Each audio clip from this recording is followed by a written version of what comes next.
성도 여러분 안녕하십니까? 2025년 2기 교과 3과 결혼해서 가져온 심상 함께 나눠보도록 하겠습니다. 3과 결혼해서 가져온 심상에 대한 부분은 지금 결혼에 대한 성경에서 나타나는 그 모든 부분들에 대해서 함께 이해할 수 있는 도움을 주는 그런 교과입니다. 함께 기억절 읽고 시작해 보도록 하겠습니다.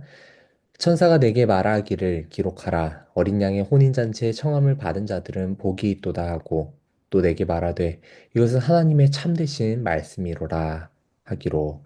계시록 19장 9절 말씀입니다. 천사가 말하고 있는 것입니다. 어린 양의 혼인잔치에 청함을 받은 자들은 복이 있다. 그리고 이것이 바로 하나님의 참된 말씀이다라고 이야기를 하고 있는데요. 하나님께서 우리를 부르시는 그 모든 부분들을 보고 어린 양의 혼인잔치라는 부분 가운데서 이것을 포함을 하고 있다는 것이죠. 이 표현된 부분들은 또 이제 우리가 성경에서 하나님께서 결혼 가운데 우리에게 주시는 음성을 또 이해할 수 있게 도와줍니다. 시작하는 부분으로 이야기 부분에서 결혼이란이란 질문을 저희가 함께 제가 준비를 하는데요. 첫 번째 질문은 결혼을 한 단어로 표현한다면 뭐라고 설명할 수 있을까요? 라는 것입니다. 그래서 함께 성도님들과 함께 이 부분들을 나누시면 되겠고요.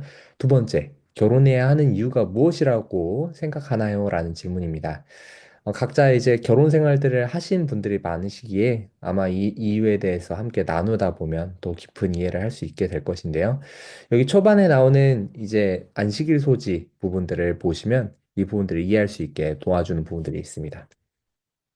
사랑과 결혼에 대한 현대의 개념은 크게 왜곡되었음에도 결혼은 여전히 진리, 심지어 예언적 진리를 드러내는 강력한 도구가 될 수 있다. 결혼은 단순히 우리를 행복하게 하는 것 이상으로 우리 자신과 하나님과의 관계에 대한 심도 있는 교훈을 배우는 학교가 되어야 한다.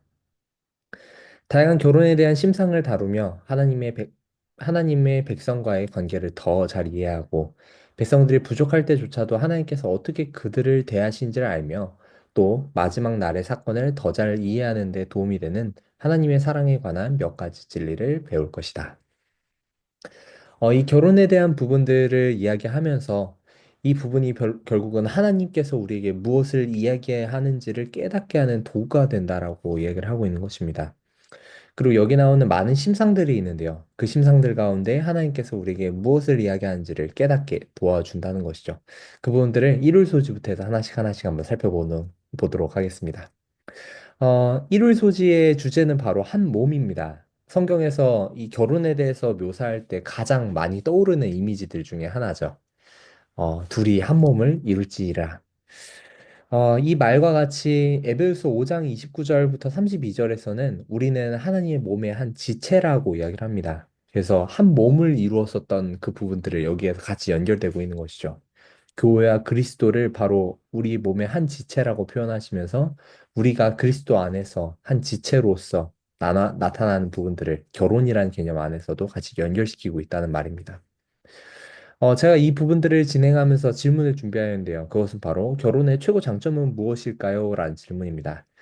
현 시대에서는 많은 사람들이 결혼에 대한 필요성들을 점점 잃어가고 있는데요. 실제로 결혼을 하면서 느꼈었던 장점은 무엇인지를 같이 한번 나눠봐 주시면 좋겠습니다.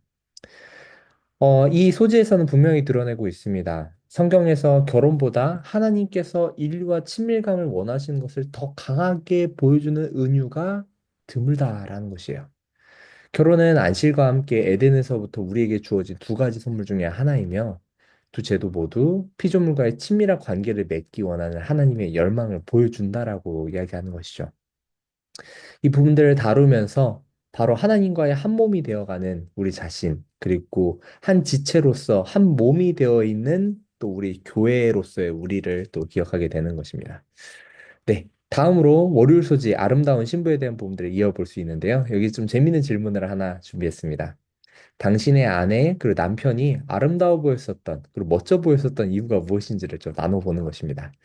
이것을 나누면 아주 좀 재밌는 그런 분위기가 조성이 될 것 같은데요. 이 소재에서는 에스겔 16장에 대한 이야기들을 하고 있습니다. 에스겔 16장에서는 이스라엘이 들판에 버려져서 죽도록 버려진 상태였는데 하나님께서 관심을 쏟아 부으시자 그녀가 아름답게 되었다라고 말하는 거예요. 그리고 그녀가 온 세계에 관심을 받게 됐다라고 그렇게 이야기를 하는데요. 이스라엘의 아름다움은 전적으로 하나님의 선물이었고 그분의 은혜로 인하였다라고 여기서 드러내는 것입니다. 그녀가 아름다웠던 것은 하나님의 신부였기 때문이었다. 그녀가 어떠한 일을 했기 때문에가 아니라 전적으로 하나님의 은혜 때문이었다라고 말을 하고 있는 것이에요. 이스라엘이 정말 하나님의 선택을 받고 하나님의 사랑을 받았던 것은 그들이 하나님을 잘 따랐기 때문에 이런 것이 아니라 전적으로 하나님의 은혜 때문에 그렇게 되었음을 기억하게 되는 것이죠.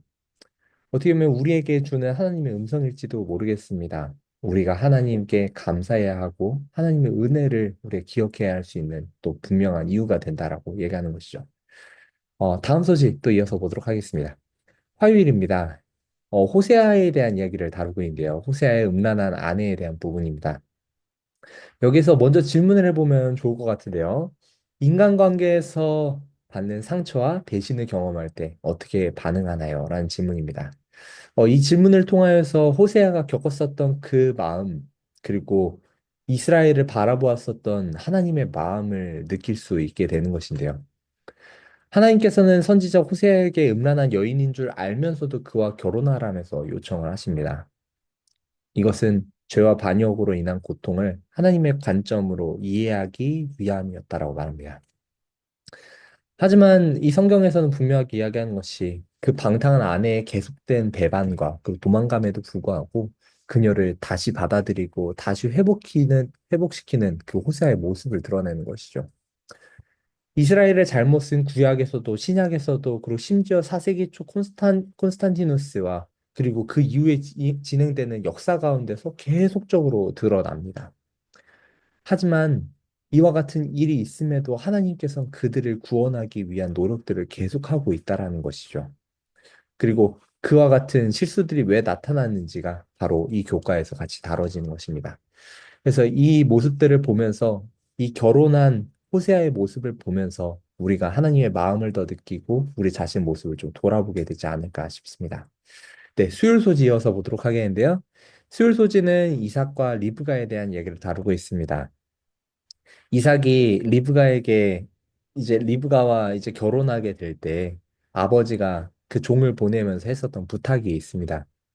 자신의 후손에 대해서 가나안 족속의 딸과 결혼하지 않게 해달라고 맹세하라고 그렇게 그 종에게 부탁을 하는 것이죠. 때론 이 요청이 배타적인 것처럼 보일 때도 있고 정말 이것이 좀 과한 거 아닌가라고 느낄 수도 있지만 분명하게 아버지가 아는 것입니다. 이 주변에 사람이 얼마나 쉽게 악한 영향력으로 인하여서 영향을 받는지를 잘 알고 있기 때문에 자식을 위해서 그렇게 요구한다라는 것이에요. 실제로 기독교 교회 역사에서도 세상의 복음을 증거해야 할 하나님의 백성과 교회가 거짓 가르침, 거짓 가르침과 종교적 신념에 잘못 사로잡히는 그런 경우들을 발견하게 되는 것이죠. 그래서 가나안 족속의 딸과 결혼하지 않는 것, 세상의 영향력에 물들지 않는 것을 위해서 어떻게 해야 되는지를 다루고 있습니다. 그래서 처음에 시작하실 때 세상의 영향력에 물들지 않으려면 어떻게 해야 되는지 같이 한번 고민해 보시고 의견들을 나눠주시면 좋겠습니다. 네, 목요일서 이어서 보도록 하겠습니다. 큰 음녀가 심판받다라는 부분인데요. 저는 이 부분에서 한번 성도님들과 이 질문들을 나눠봤으면 좋겠습니다. 심판에 대해서 어떻게 느끼시나요? 라는 질문인데요. 요한계시록 19장 1절부터 9절에서는 아주 특별한 부분들이 나타납니다.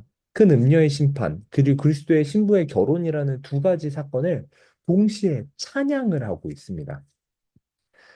그리스도와 신부의 결혼은 찬양할 부분들 분명히 맞죠. 그런데 큰 음료의 심판에 대해서도 찬양하고 있다라는 부분이에요. 심판은 때로는 슬픈 일이지만 이 세상에서 죄 아래서 고통받던 사람들이 하나님이 계획하시던 대로 회복되는 것을 찬양할 수 있게 된다는 말입니다. 우리의 부정과 음행의 대가를 친히 담당하심으로 회개하고 돌이킨다면 영생의 약속을 받을 수 있다라는 그런 약속까지도 함께 이어 나가고 있는 것이죠. 그래서 이와 같은 이 결혼이라는 키워드 안에서 나타나는 이 다양한 이 심상들이 있습니다. 이 심상들을 함께 기억해 주시고 나누면서 더 성경에서 우리에게 무엇을 이야기하고자 하는지 이해하게 되는 그런 시간 되기를 간절히 바라겠습니다. 그래서 마지막 적용하기 부분에서 심상을 제대로 우리 삶에 적용할 수 있도록 그렇게 함께 의견들을 나눠주시고요. 내 삶에 적용할 수 있는 부분들을 함께 물어봐 주시면 되겠습니다. 마지막에 있는 가장 중요한 부분일지도 모르겠습니다. 저희가 어떻게 보면 여기 심상에 대한 부분들을 이해하고 우리에게 적용하는 부분에 있어서 주의할 부분들을 한 가지 이, 이 문단을 읽어보고 마치도록 하겠습니다. 수많은 자료들을 성경에서 찾다 보면 예언을 과도하게 적용하고 싶은 유혹에 빠질 수 있다.